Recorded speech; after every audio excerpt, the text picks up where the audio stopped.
იმედია ნალექით არ ვიწყებთ, უმეტესად მზიანი ამინდი გაგრაში 20 გრადუსი. სოხუმში მზე კაშკაშებს 20 გრადუსი ოჰო, კარგი ამინდები დაბრუნდა, მეგობრებო, ზუგდიდში 22 გრადუსი და მზიანი დღე გელოდება. რუბელის გაქრა შეხედეთ მესტიაში 14 გრადუსიო სინოპტიკოსებმა. წვიმამ გადაიღო ფოთში 21 გრადუსი და მზე არის დღეისთვის მოსალოდნელი. და კაშკაშებს ბათუმით 20 გრადუსი ტემპერატურით ხალხ ხო?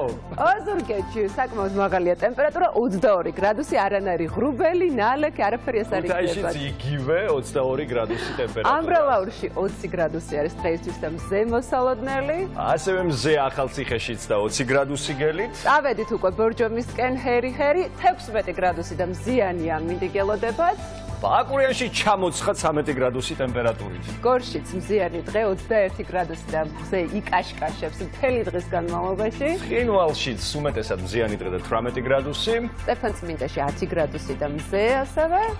და გუდაურში 9 გრადუსს გვპირდებიან სინოპტიკოსები. რა ხდება ოჰო, როგორ მოხდა რომ მზიან კახეთში იწვიმებს 19 გრადუსია და რუსთავში კაშკაშებს სამაგეროთ 23 გრადუსი ტემპერატურით. და დედაქალაქში მეგობრებო გილოცავთ. ვისაც გიყვარს მზიანი დღე და ამინდი 23 გრადუსი და მზიანი დღე გელოდება და ეს ოქროსფრად შეფერილი ჩვენი დედაქალაქი. ბანაობს სახურავები, ჩვენი დედაქალაქი ბანაობს, შხაპსი. კარგი ვაცადოთ მაშინ.